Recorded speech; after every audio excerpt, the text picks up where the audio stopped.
All righty. Well, hello and welcome to today's Doors Open Baltimore presentation. Today's program is presented by the Baltimore Architecture Foundation and Blue Water Baltimore. My name is Chelsea Thomas and I'll be your host. Thank you to everyone who donated to be with us, and thank you to our Doors Open sponsor, grants and in-kind support. It's because of your support that we're able to offer over 30 Doors Open programs free throughout October. Each week of Doors Open Baltimore explores a different theme. This week is Civic Pride in Industry. If you enjoy this presentation, I hope you will join us this Saturday for our virtual tour and climb of the Roland Water Tower. See this and all the other Doors Open offerings at doorsopenbaltimore.org. And now, today's presentation. Please add questions you have in the Zoom chat box and we'll get to as many as we can at the end. With that, Michelle, take it away. All right. Oh, okay, good. Nathan, was there anything you want to speak on, or are we good to go? You're good to go. And oh, okay. John, yeah, go ahead and take over the screen sharing. All right. John, go ahead and you can take over the screen share. And let me make sure that I'm set up here. Okay. Ready. Super Mario background. All right, here we go. All right. All right. I believe we should be good now. One more second here. Okay. All right. Hello, everybody. So as mentioned, please just put your comments or questions in the question or chat area, and we will field those at the end of the presentation. This presentation will take about 25 to 35 minutes or so, and then there'll be time for a Q&A afterwards. I'll get into who Blue Water Baltimore is and myself as we move through. So John, go ahead and move forward.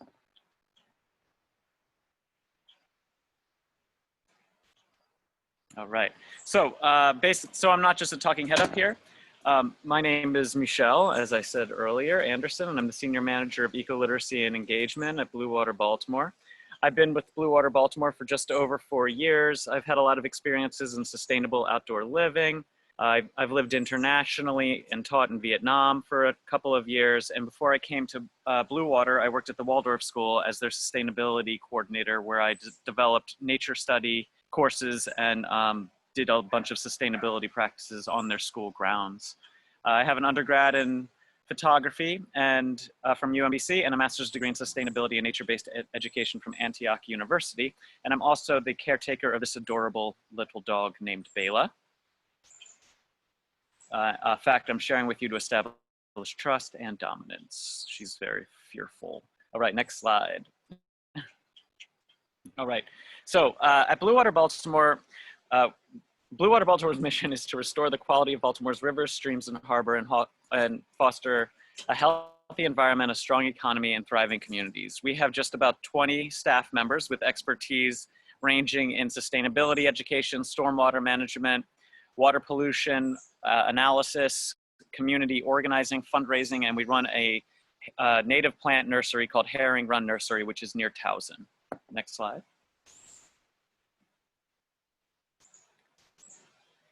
All right, at Blue Water Baltimore, we aim for source point or upstream solutions, which is the stuff in the middle of this picture, to address health issues regarding water. So things like gardens, storm drain art, advocacy and policy work, tree planting, and education, those are all upstream solutions. An example of a downstream solution is Mr. Trash Wheel. And although we like Mr. Trash Wheel, he's collecting trash that shouldn't be there in the first place. So Mr. Trash Wheel is an example of a downstream solution, whereas a campaign to end littering and starve him to death would be considered an upstream solution.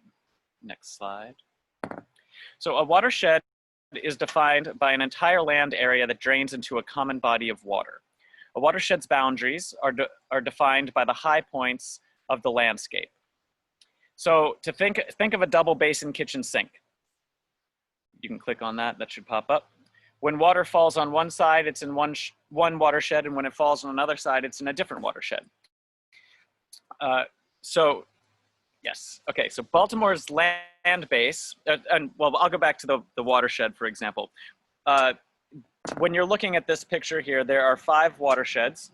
that you can see. And these 5 watersheds are the main branch of the Patapsco, the Gwens Falls, the Jones Falls, the Herring Run Back River, and the Harbor Watershed.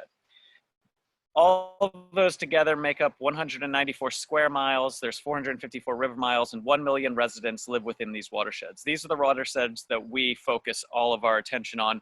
Not so much the Patapsco. We primarily focus on the waterways that enter into Baltimore City, but we are caretakers for all of the waterways. And we're moving into the Patapsco as we branch out further and grow. No matter where you stand on Earth, you're in a watershed. And you are in one no matter where you are right now. If we click on that, Jono, I believe that'll pop up. And of all of Baltimore's local watersheds are part of a larger one that drain into the Chesapeake Bay. Next slide. Okay, now I'll explain Baltimore's urban water cycle. And we're gonna move forward. There's no quiz, John. All right. So once upon a time, Baltimore City did not have a publicly owned wastewater system. Affluent citizens had to privately set up piping systems to carry waste to rivers, and they did so out of hollowed out trees. Please click the thing. Those hollowed out, yes, those hollowed out trees right there. An example of the piping that was used initially, and then go ahead and hit it again, John. So our curtain water system was put in place after the Great Fire of Baltimore in 1904. And then this next picture is what was put into place. After the fire, ceramic pipes replaced the log ones. We installed a state-of-the-art system that separated sewage and stormwater. This was a point of pride for Baltimore residents, as our system was considered an engineering marvel at the time, and the Baltimore Sun even reported that it rivaled the sewers of Paris, which is awesome. But remember, those pipes were put in the 1920s, which was close to 100 years ago. At the time, they had a known life expectancy of 70 years, which we have now surpassed by over 25. To make use of gravity, storm drains and sewers run along natural stream valleys. Storm drains are designed to convey runoff into streams. Sewers are designed to take it to treatment plants. And it's important to really understand that storm drain pipes are actually channeled streams. So when you're looking at the sewers, in the street, the cutout storm drain entrances there, you have to really use your imagination to see that as the entrance of the mouth of a river. So yes, there you go. You see the poop has moved through. So what I was going to get at was that because these pipes are old, there are cracks and breaks in the junction pipes where the pipes connect and all over at this point. This is because the red pipe and the yellow pipe, they're not actually those colors. This is just for demonstration purposes. They were laid next to each other to make use of gravity. The water in both of them are mixing together, but the water in the stormwater system has there's no backage, there's no filtration, there's no waste treatment plant. It's just open straight into the stream. So the path of least resistance for all of the waste backup that happens and spills over is going directly into the stream. You can go to the next slide. And there are serious costs attributed to ignoring failing infrastructure. Both these sinkholes cost the city upwards of $7 million to fix a piece. These are both from, or one is from 2012, and the other one is from, to say there, 2016. We will move forward there, all right. So this image is showing the biggest culprit of urban water pollution, which is impervious surfaces, the gray on this picture. Baltimore City is 45% impervious overall, and downtown that's close to 75% impervious. Baltimore City is 92 square miles. It has a 27% tree canopy with numerous inner city neighborhoods that's closer to 10%. 2,000 miles of roads, 450 miles of alleyways, 1,146 miles of storm drain pipes, and over 14,000 vacant lots.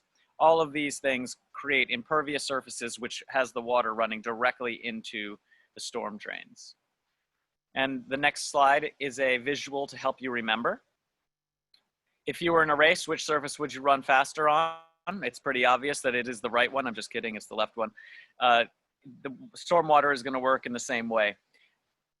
You can go to the next slide. So in cities, 55% of rainwater becomes runoff versus 10% in the natural environment.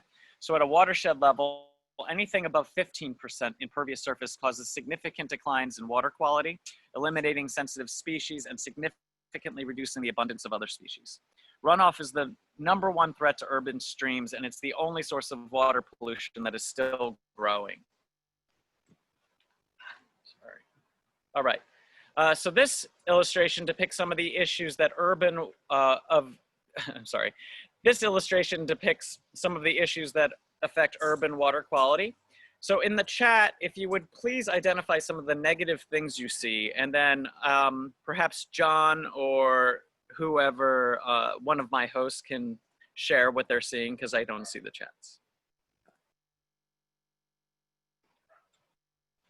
I can read those off. Oh, I do see them actually popping up. Sorry. So fertilizers coming up. Dog waste. Yep. John, you could try to hit the thing. I think it works. There it is. There's the dog waste. We have trash.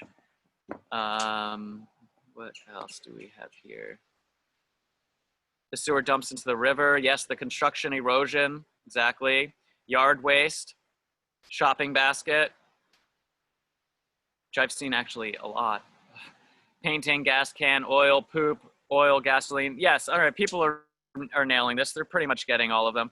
I would say one thing that is being here is you can see that how water is running out of the outfall where it's entering into the river. Since it's not raining, that would mean that there's a sewage leak somewhere and the water is leaking from that red pipe into that pipe because there's no reason that should be running. Yep, lawn fertilizer, construction. All right, next slide, please. All right, so this is showing you what happens during a rainstorm in uncared for and poorly designed and outdated urban environment. As you can see, all of this stuff is rushing directly into the waterway.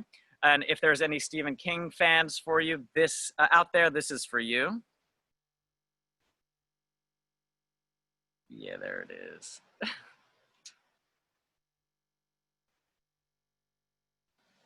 You're welcome. All right, next slide, please. Okay, so why is runoff a big deal? So it's basically an issue of quantity and quality. So in terms of quantity, water enters a stream at high velocity, volume and velocity, causing erosion and unnatural variations between high and low water levels. RAR, there we go. And in terms of quality, water carries pollutants such as fertilizer, oil, trash, sediment, and bacteria. And high temperatures in the summer causes thermal pollution. Okay, yes, causes thermal pollution. So basically, sometimes, hold on one more time, go right back there. I'll just explain thermal pollution real quick, John. Okay, so in terms of thermal pollution, basically there's naturally occurring algae in the water. All of the runoff carrying all the fertilizer and our poop acts as a fertilizer in the waterways. So especially in the summertime when the water is heated up, it's entering into the storm, into the rivers, and that is basically fertilizing the natural occurring algae that's in the water. It blooms. Once it dies, it absorbs the oxygen in the water, which actually causes the fish to die, and that's when we have the fish kills. It's not actually pollution in the same sense of like a chemical pollutant that's causing this. Well, it is occasionally. It's nitrogen and phosphorus essentially that's doing that. But yes, it's primarily poop and fertilizer. So now we can go on to the next slide. All right. So this slide is just showing you the impacts of runoff has on urban water quality. So fecal coliform bacteria, which is really just another way of saying poop. And that goes for your poop and the poop of your pet unicorn. Heavy metals, we were a town that, oh yes, okay. What I meant to say is that there are scientists working on getting the heavy metals out of the water, but they'll never get it out of me. The legacy pollutants, industry contaminated sediments. So go ahead and click the button there. There we go. We're an old industry town in Baltimore, so lots of pollutants have entered into the water. Not as many are entering in at the moment, but the one that you see there named chlordane, that was actually found in the first drinking water reservoir of Baltimore, which was the, Lake Roland. And that was the first reservoir where we drank, but they found chlordane in there, which is a form of fertilizer, and it's still in there. The chlordane stopped being developed, I think, in the 80s, but it has a long chemical life, and it's in the water for probably another 5 to 10 years. Total suspended solids, you can click that. That is from the construction runoff that some people noticed in that. It basically causes all the earth and sediment to just float around in the water for days. The species that live and rely on those waterways can't see and move through it. And then nutrients, which is really, like we said earlier, it's another form of poop as well as fertilizer. So this picture here, oh no, it's okay, you can go to it. Yes, so this picture here is showing trash that comes out of the Jones Falls waterway, which is our most trash polluted waterway. And it's where Mr. Trash Wheel awaits his meals. You can click that. So for an example, on a given year, do you see Mr. Trash Wheel, John? Click, I think he comes up. Yes. For example, in 2016, Mr. Trash Wheel collected 163 tons of garbage, which is equivalent to 19 elephants. And unfortunately, those numbers haven't gone down all that much. And the other thing that I would say about this is that that is the trash, that 19 elephants worth of garbage is the trash that made it to Mr. Trash Wheel. Most of the garbage gets caught all along the way in the different, in the waterways, in roots and vines and sticks and everything else. So that's only the stuff that makes it to Mr. Trash Wheel, which is only a small percentage. Next slide. So be wary and report this type of scene if you see it. Gray water means that there's a sewage leak. You're essentially looking at toilet paper that has dissolved in the water. It'll usually have a very strong scent. We have a pollution hotline that we'll send you a number for in the next couple days or next week after we send a follow-up email. Can you go back one, John? And yes, and so call us if you see this, and John hit it again. Yes, and definitely call us if you see that. Basically terrifying ailments caused by the 100-year-old failing infrastructure. All right, please go ahead further, John, into the next slide. Okay, now, done freaking you out. What is Blue Water Baltimore doing? Next slide.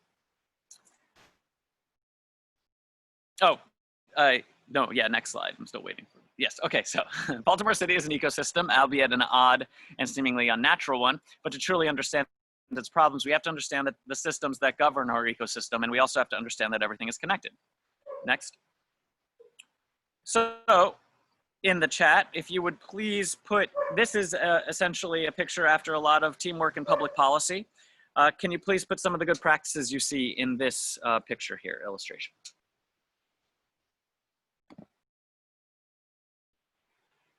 Bioswale, yes, that's true. Oh, I can't move the cursor around. A bioswale is a type of green infrastructure. We'll talk a bit about that. Biking versus driving, very good. Scooping dogs poop, good neighbor. Labeling in the drains, storm drain stenciling. Tree planting, green roof.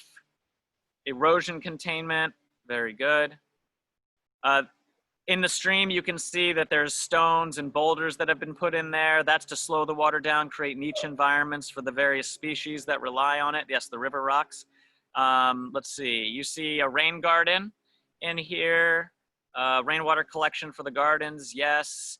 The house has become see-through. I don't know why what that means, but maybe they've installed like low flow stuff. There's a sediment construction fence, yes. And so that's one thing I would say that if you notice something like that, if you photograph that and you have the 311 app in your phone, you can send that to the city and they will jump on it fairly quickly because they'll find the construction company that doesn't have the silt fence up. So if you like to see your tax dollars at work, sign up for that one, or, you know, report that when you see it. You see the bike rack, yes. No dumping, painting on the sewer. Yes, all right, I think we caught most of them. There's some green infrastructure around called flow-throughs, bioswales, rain gardens. Those things are basically designed to mirror the hydraulic system of a natural environment. All right, we can move on to the next slide. So at Blue Water Baltimore, we fuse ecoliteracy and sustainability education into all of our work. So ecoliteracy is a term to denote the understanding of the principles that govern the earth and the health of the ecosystem. And to be ecoliterate means that you use this understanding, and well, not just this understanding, but the fact that it's a process of ever learning to understand, but you know, understanding and promote sustainable human communities. Sustainable systems rely on the balance and health of three systems: the environment, the economy, and equity. So we take that into consideration in all the work that we do. Next slide. We are the home of the Baltimore Harbor Waterkeeper. I think you can click it again. Waterkeepers are part of an international organization. We are there are waterkeepers everywhere, and Blue Water Baltimore is the home of the Inner Harbors Waterkeeper. On this map, what you're seeing is all the places, of which there are 49, that we go out every week, every other week technically. We do one half in the boat once every other week, and then the half that you see up in the land on the following week. And we do that, collect that data, and we put it in on BaltimoreWaterWatch.org. Again, we'll send an email follow-up where you can basically see all the data that's been collected within the last 2-week period. And our data set goes back up to, we're almost 8 years at this point. It's used in a court of law and has been quite a few times. So it's a very robust data set that we've been building, and a free resource for people to check out. John, you can move. Over the last 10 years, we've put a report card together and shared the data that we collect. We're now starting to do that on our own. I believe you can click it, John, if I'm not mistaken. Yes, and if you go to the website, it's released there, and you can see the last report card, and it basically just sums up all of the data that we collected. And basically, a spoiler alert, it's not good. We've never really had great grades, but we are seeing trends that are going in the right direction, and we feel it's largely due to the green infrastructure that we've installed, and we've helped get installed and promoted. Not just us, our partners as well. You can move on. There's an example of green infrastructure here. You saw this picture in the illustration. Essentially, these are flow-throughs. Essentially, the water flows in, slows down, it gets absorbed into the plants, and then flows out into the storm drain. Next photo. So we install rain gardens and bioretention systems. The bioretention system is a rain garden. It just is a fancier one because it is connected into the storm drain system as sort of a backup. Most systems that are put in public land are bioretention systems because they're plugged in as a backup into the storm drain system, whereas on private property, such as this one with the Amazing Grace Lutheran Church, that one is just a rain garden, essentially a divot in the ground. Water fills that up, feeds the native plants that are there, that also feed the ecosystem of native animals and insects that rely on them. Next slide.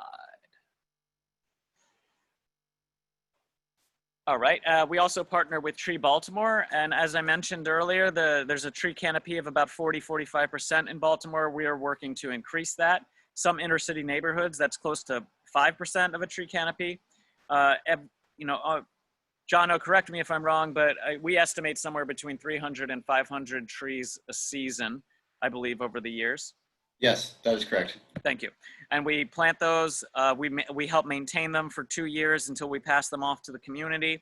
A single tree can absorb close to 100 gallons of rainwater in a storm. So it's not a small amount when you can get fully, the tree canopy of the city increased to a larger degree in terms of working with the stormwater. You can go to the next slide. All right, now we're just gonna go over some of the things that you can do to help. Next slide. So I've been talking mainly about urban runoff and infrastructure issues, but conservation is also important. Now this graph is based on UN statistics. So on a personal level, you should do all you can to conserve water, but really I would say that this is really an act of conscious conservation. It's to remind yourself how important water is, because as you can see, you're affecting 8% of the world water usage. The larger portions of clean water needs go to agriculture and to industry. So if you work on other projects as well, reducing your food miles, not buying bottled water and things like that, which is actually just less tested tap water, essentially. It's less tested because it's privately owned and not a public utility. So if you drive down those, you're actually going to be doing more than, say, taking a shorter shower if you find that untenable and it makes you an angry person. Don't do that. Do something else to help move things in the right direction. A good example of this would be not using your water-based appliances during a rainstorm.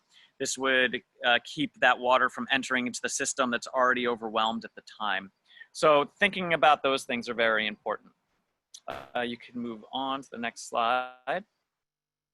So we have lots of volunteer opportunities. Obviously, COVID has put a bit of a damper in that, but we do have some that are coming up this Saturday. In fact, there is, I believe you can go to our website or to Facebook, and you will find a tree planting that is happening at the Watershed Elementary School in Baltimore County. Well, I can't remember exactly how many trees they're planting. Jono, feel free to chime in, but you can also connect with us or if you're interested in being part of that. Planting a little over 50 trees. 50 trees. All right. So that's on Saturday. And there's going to be more coming. Check out our website, check out Facebook, and come and help us out. We have all the safety plans and COVID sanitization plans and things like that in place. So website has all the details. We hope to see you at one of them.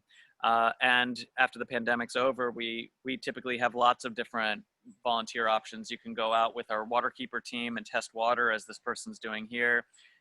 Get stuff out of the trash, out of the rivers. We have cleanups and obviously tree planting.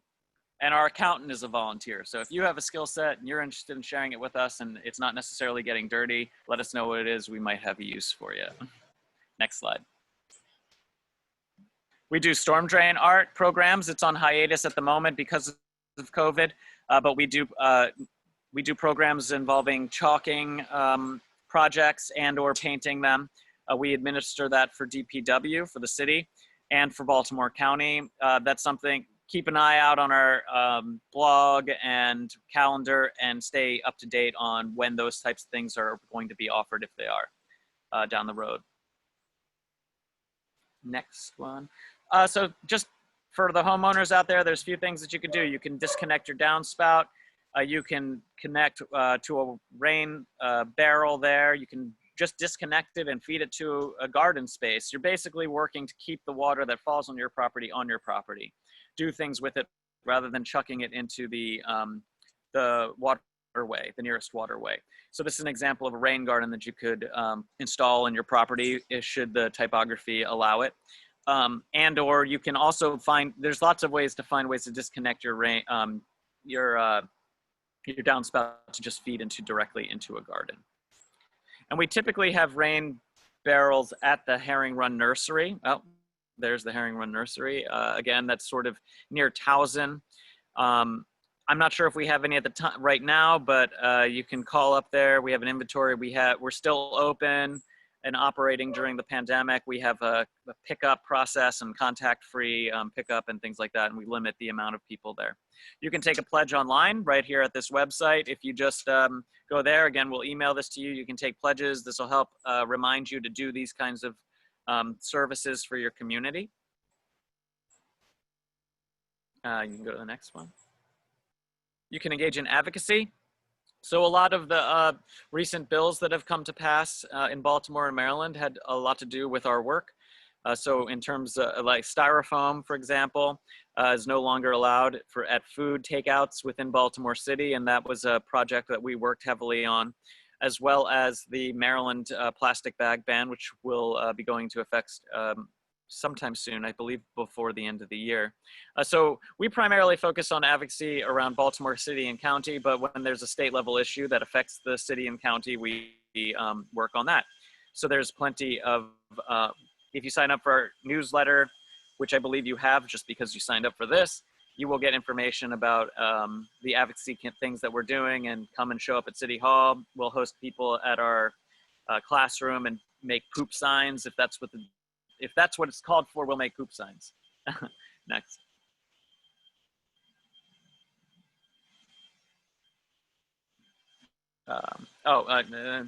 That's happened. I forgot to take that slide out. We do have a bash every year. You should come. It'll be a year from now. It's our annual fundraiser, and hopefully it'll be in person next year. Although the virtual one was a good time. So this is pretty much the last slide. So you made it through. So main things that you can help us do. You can help us educate.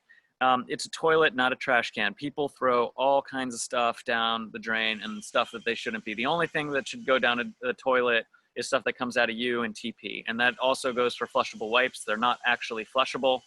They don't break down over time. And it's a First Amendment issue for the reason that they get to print that, Huggies or whoever gets to print that on the package. Yes, it does technically flush, but it doesn't break down, unlike toilet paper, which within a few seconds has broken down. Fog, fats, oils, and grease, keep that out of your drain. We have a fog monster making workshop coming up in October, late October, with Enoch Pratt. Keep looking at our Facebook and calendar to check out that. That's a really good one for kids, I'd say anywhere 4th grade and up. And we'll be offering that on our website as well. I think, let me see something here. Did I catch everything? Oh, right. So in terms of fog, that's fats, oils, and grease. Jono, can you hit that? I spared you all a picture of a fog monster. If you would, Jono, please hit the thank you. Yes, of a fog monster, but I think this is the keeper and creator of fog monsters. Basically what happens when all that stuff goes down into the drain, it coagulates and forms into a fatberg. I was saying I spared you a picture of a fog monster. I meant a fatberg is what I meant. That is a fog monster. Right. All right. All right. Yes. So basically, if all of the things that I've talked about today are untenable and you're unable to do them, if you give us your money, we will gladly do those things on your behalf. Just a development plug, got to do it, part of the job. I'm happy to do it. With that, you know, I think it's important to remember that it's important to have fun while you're working to save the thing that you care about in the world. We live in a world that is, you know, water is a very utilitarian substance, and you usually really only confront the sort of the magic of it when you're standing in front of the ocean or, you know, really paying attention to it, seeing a rainbow. It's a very fascinating substance, and I think that the more time and attention that you give it and become less, you know, just using it to wash your dishes and do all the things that you do with, it'll keep it forefront in your mind and make you realize how amazing of a thing that it is. So with that, we are happy to take questions. So I guess maybe, John, you can stop sharing your screen and we can go into the grid view, I suppose.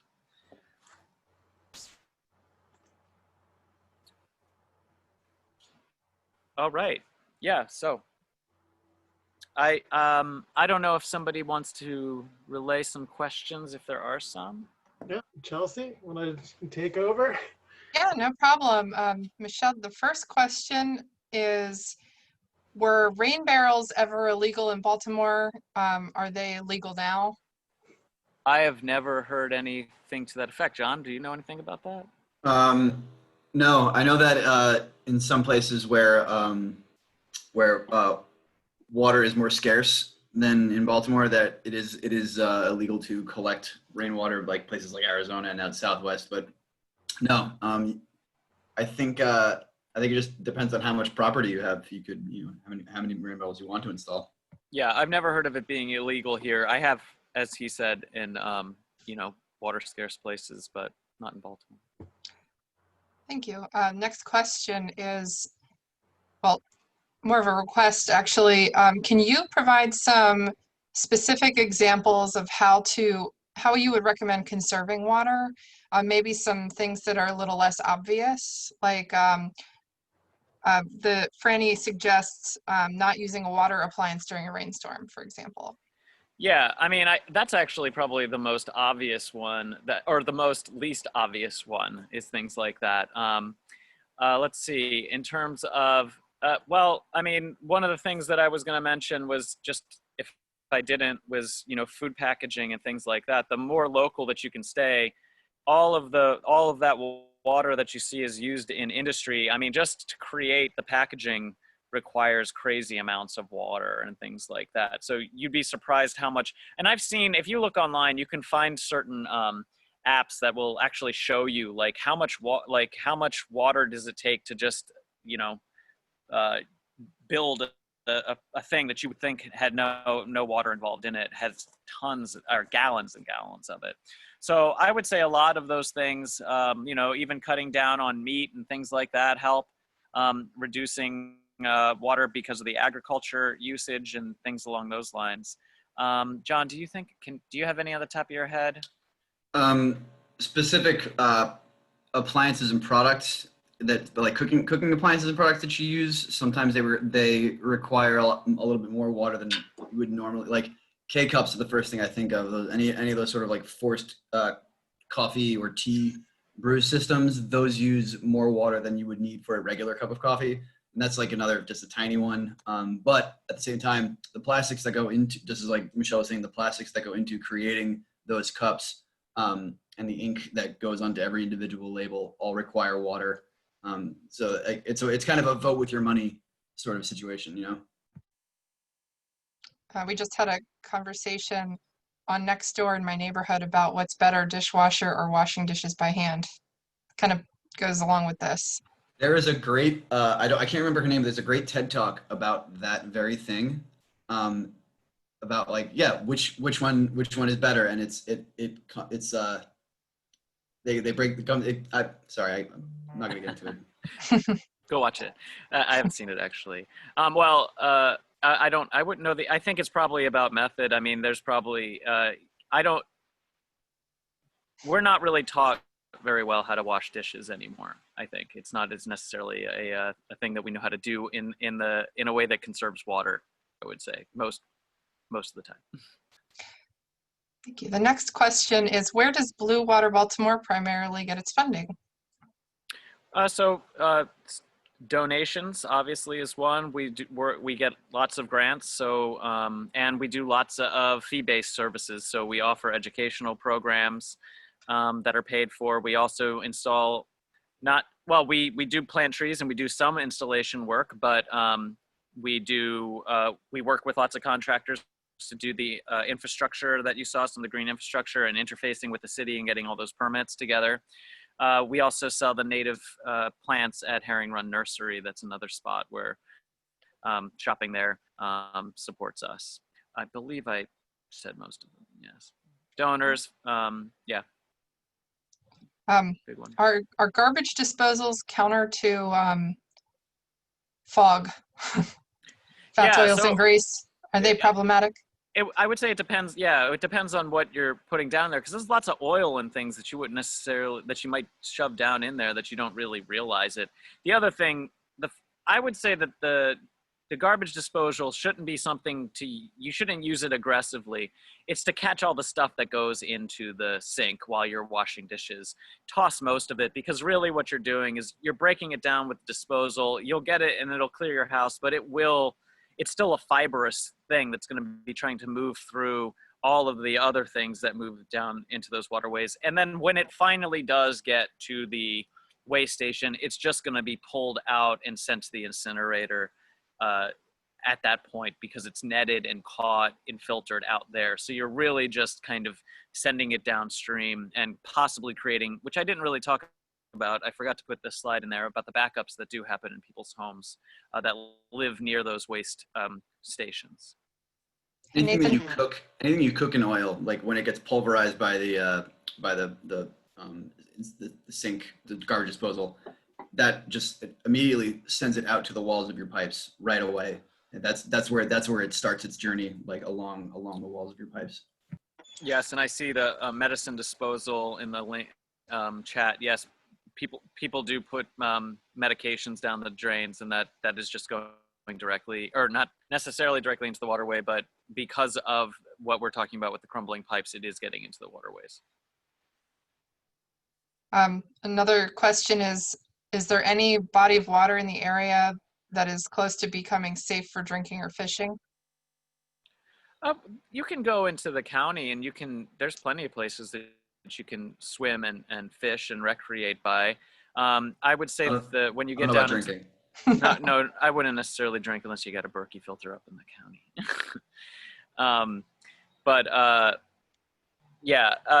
In the city, you shouldn't be swimming and really having much contact with any of that water. If you're getting south of Fort McHenry, you're entering into an area, you're starting to get to places where you can swim because the water dilutes enough that the safety level. So there's, less poop floating around you at a safe amount. Keep going further south. Get south of the city, further south or north of the city, where the bay's opening up. But yes, stay out of the waterways, especially if they're near a rainstorm, because then you're having all of that affluent and everything moving through the stream. Nathan, how are we doing on time? I think we can do a couple more questions. Okay. Yeah. Yeah, you guys are answering these quickly. It's good. Thank you. Let's see. More conversation about disposal of medicine. Oh, someone recommended installing dual flush or low flow toilets for water conservation. Oh yeah, that's probably again that invisible house. That's what all that's about in that picture. Yeah. Has the Jones Falls always been polluted? The Jones Falls has been one of the most polluted waterways over the years, mainly because there's lots of mills during the industrial times there. And that was also where lots of affluent citizens were piping their waste directly into that stream with those logged out pipes. That was one of the main routes that was being used at the time. So that one has been, and I have seen from the Historic Society some interesting letters from the 1800s that were shared with me that I'm meaning to put into this presentation about the smell that came out of the Jones Falls back then due to all of the waste that was going down it. So yes, it has a long history of being polluted. And now it's obviously very much covered up by 83 because, you know, travel happens along waterway routes. And as we change that and alter it, we still don't change much of our travel patterns and things like that. So 83 is essentially built over the river. Okay, so one more question, and it's a really good one. Where do things stand with replacing old pipes in the city? So the city continues to move forward, replacing pipes. So the city has been under a consent decree for a very long time, and that consent decree, which basically was the EPA telling the city that they had to update the system and stop allowing the pollution to run off into the storm drains and things like that. The city failed to do so, and in 2016, Blue Water Baltimore we intervened and became a party to that consent decree. So now we are sort of a keeping the foot to the fire kind of thing. We have a very unique relationship with the city. You know, we work together, and we're also occasionally adversaries. You know, and working towards getting making sure that they're doing the things that we need them to do. So our connection with being part of the consent decree allows us to, you know, essentially demand that the money that they use, because your water bill is expensive, especially if you're from the city, because of the stormwater fees that are added to it. That money is supposed to go towards replacing all of these pipes. It hasn't over the years. It's gone a lot to street sweeping. Most of it has, which cleans up essentially the waterway kind of, but it doesn't create, or it's not actually addressing the real issue of, you know, getting the pipes updated. DPW has moved forward with continuing to pick up the pace in updating the pipes and the waste treatment plant. It's for the amount of mileage of pipes that we still have a long way to go with getting these, and we're still going to have to do lots of demanding that that the process is sped up and that money is allocated properly in order to make it happen. But there was a period of time just a few years ago where it was only 14 miles of pipes a year that were being replaced, and you can do the math when you got over 40,000 of pipes to replace. So I think that answered the question, hopefully. Yeah, that was great. Thank you. Thanks for all the work that you do, and thanks to everyone for their great questions, great comments, great recommendations. Nathan, there was one question about logistics of getting the presentation after the fact. Where can someone watch this recorded presentation later if they wanted? Yeah, I shared the link to our YouTube channel in the chat box. But if you just go to YouTube and search for the Baltimore Architecture Foundation, you'll find our YouTube page where we're uploading every Doors Open presentation there. So this one should be up, if not tomorrow, then by Monday. Great. Well, thanks again, everyone, for joining in. We'll see you next time. Have a great evening. Yeah. All right. Thanks, everybody. Thank you. Good night. Good night.